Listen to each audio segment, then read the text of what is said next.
In a high school in Thailand, a counselor is hearing what plans the students have for the future and scolds anyone that dreams of pursuing the arts or any unusual career.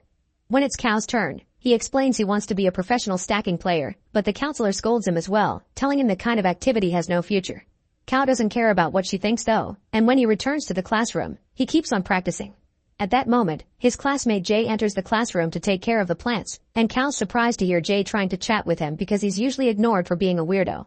Jay explains she's also a weirdo and shows her support for Cao's dream because she doesn't have a big dream like him. She only wants to graduate and start a family.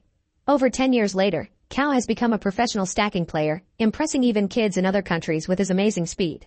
He's still friends with Jay, and one day, he finally asks her out, wondering if she would support him while he practices to get the best national record.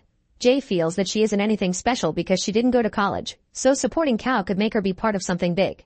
With Jay's support, Cao begins winning more competitions, but he's far from the record yet. He's also not earning any money from those wins, but if he keeps growing, he may get a sponsor someday. Cao is still living with his mother and he should be helping with her shop, but Jay's the one that takes over all his chores so he can concentrate on his training. Eventually, conditions at his mother's house become too distracting for him to concentrate, so Cao asks Jay to get a house together and split the mortgage. Jay has some savings and Cao could borrow money from his mom. At first Jay thinks this is moving too fast, but seeing Jay getting better times every week and finding a house with a beautiful bedroom for children makes her accept. When they move to the new place though, Cao doesn't understand what that bedroom is for because they aren't having babies, and a disappointed Jay allows him to keep it as his practice room. To help with the expenses, Cao takes up a job teaching about stacking to kids in a school. Jay keeps her regular job at an accounting firm and is in charge of all the chores in the house. She also takes care of her precious plants. Cao needs the perfect environment at all times, so Jay tries to make no noise at all and leaves bottles of water outside the practice room. Cao does get a new record nationally and things calm down for a while, but a year later, it's announced that the next world competition will be online and the winner can go play in the USA. Cao becomes extra obsessed with training again, and Jay gets a power from an attorney so she can take all the house decisions without needing to interrupt him. She's actually not interested in going to the USA, but she thinks supporting Jay is more important, even if her best friend Yam scolds her when she notices how stress is affecting Jay's mood. One afternoon, Jay's out shopping when she sees a baby store and can't stop herself from buying a few things. When she tells Yam about this later, Yam scolds her again, reminding her that she's already 30 and her dreams matter too, meaning she should talk to Cao. Meanwhile, Cao continues his classes at school, although he doesn't have many students. A little girl called Pai Lu keeps talking to him rather disrespectfully, but Cao plays along for the sake of the job. After class, his friend Por, who is in charge of organizing these extracurricular activities, tells him to train more because she'll be opening a betting pool for him. She also brings some worrisome news. There's a kid posting online from Colombia named Edward who already has a better time than Cao and can practice all day long because he doesn't have to work. There are only 2 months left before the competition ends, so when Cao gets home, he concentrates on training hard and ignores Jay when she requests to talk, leaving her very frustrated. The next morning, Cao's training when he suddenly begins hearing the water pump getting noisy. He asks Jay to fix it, but she doesn't reply, and Cao has to leave the room to find a huge surprise. The bottles haven't been refilled and the closet's empty, meaning Jay has finally gotten tired and left. Cao considers calling her, but he can't let drama distract him from training and decides against it.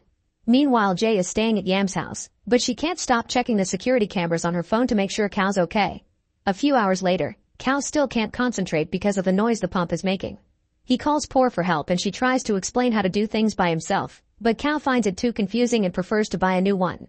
However, he gets confused at the store too, feeling the clerks are trying to scam him, and since the reviews online are 50-50, he decides to finally call Jay to ask for her help. Jay can't believe she's being called for this and tries to express her feelings, like the fact she doesn't want to go to the USA, but Cao won't listen to her, and after a short argument, Jay leaves. Cao still refuses to let drama in his life, and the next time he's at work, he finally finds the solution. Metal, the school janitor. Cao takes her home for a test, and as soon as he sees her solve the problem with the pump in mere seconds, he hires her to take care of the house while he practices. That same day, Cao gets a call from Edward just to taunt him about his slowness. In the meantime, Jay goes to see a doctor to make sure she's still fertile and to start considering the option of a seed donor. At home, Cao's shining through his training thanks to Metal's assistance, especially when she brings in a driver and an English tutor to help. Cao thinks Metal's food is better and teases Jay by drinking milk in front of the camera, only to end up in the hospital because he didn't know he was allergic to cow milk. Jay visits him and points out they can't get back together because even if Cao wins, he'll leave for the USA, so she offers a deal. She'll teach him how to rely on himself, then she can go on her way without a worry. Cao accepts and from then on, Jay begins teaching him how to do all the chores around the house and how to shop for things that are good for his health. Sometimes Metal helps her as well, like when they have to force Cao to confront hot oil to make fried eggs. There's also the matter of the plants, and Jay breaks down in tears when he discovers Cal let them die, causing Cal to feel guilty and promise he'll keep an eye on them. In Colombia, Edward doesn't understand why Cal hasn't upgraded his progress in a while. His mother explains adults can't play stacking all day and they have other important things to do, which is why if Edward wins, she can't travel the world with him. This hurts Edward to hear. A week later, Cal complains about back pain, so Jay helps by sticking a pain relief patch on him, explaining there are some things that unfortunately you can't do by yourself. This makes Cal think Jay has always been mad about having to do chores alone and not wanting to go to the USA was just an excuse. Thus he apologizes to Jay and promises to help with anything she needs. Jay uses the chance to take out some paperwork for him to sign in order to sell the house, finally telling him this isn't just about the traveling. She wants a baby and a home and that doesn't match his lifestyle. Cal's willing to give up stacking to help her with her dream, but Jay turns him down, pointing out he'd be wasting all this effort and he'd be unhappy anyway. Cal still refuses to let go and burns the papers, forcing Jay to admit she only brought them to be nice and that then she'll have no choice but to use the power she acquired months ago. Jay leaves, and Cal can't go after her because he accidentally drops the papers and now he has to stop the fire from eating his carpet. Jay immediately puts the house up for sale on the internet and when it's time to show it to the first potential buyers, she finds that Cal has put up a sign saying not for sale and has changed the lock. In the meantime, Cal's slowing down in his training because he misses Jay, and Poor scolds him as she shows him Edward keeps getting better. Cal doesn't believe her when she says she really believes in him, and Poor finally admits she's bet a lot of money on him, so Cal has to promise to practice more for her sake too. When he goes home in the evening, Cal discovers Jay rechanged the lock, thanks to her power, and he has no choice but to go back to his mother's house, but this time he promises to help around the place. The next day, Cal goes with his mother to the local temple, and instead of using the time to practice, he helps her with the stairs. His mother uses the occasion to admit she comes to the temple to pray for Cal to win his competition. In the evening, Cal checks Jay's social media and sees her talking about babies all the time, so he decides he needs to get better with kids to get her back. During his next class, he tries to help a kid with his homework, but Cal isn't good at it. The boy is grateful, but this is enough to make Cal understand being a father isn't for him. Thus he calls Jay to tell her he'll help her sell the house, leaving them both in tears at the sign of this being officially over. The next time potential buyers come by, Cal tries to tell them about the house, but he's a horrible public speaker. Thankfully Metal takes over and details every great thing about the house with a convincing speech. It hurts Cal to see people wandering around his house, especially when he stares at the plants he's managed to keep alive with hard work. At that moment, he realizes he could buy Jay's half, but when he asks Poor for advice, she explains he can't get that much money in just a few days. This means Cal has to concentrate on winning the competition and getting the prize money. The next time Edward calls him, Cal quickly hangs up on him not to be bothered. While Jay begins looking for a place of her own, Cal keeps giving classes, but he's lonely and tired so he barely teaches the kids anything. After class, Pai Lu stays to admit she knows what he's going through because she overheard him talking to Poor and tries to show him there's still hope by playing a video of herself playing stacking with an excellent record time. She isn't interested in competing because this is just a hobby for her, thus Cal convinces her to teach him how to be faster. With only 2 weeks left before the competition, Pai Lu begins visiting Cal at his house to train him but they're constantly interrupted by things that need to be done around the house, like when Metal finds a snake and Cal has to call animal services. Cal explains to Pai Lu that adult life is full of responsibilities and he can't play all day long like her or Edward, but Pai Lu quickly points out this could be a team sport if he lets others help him.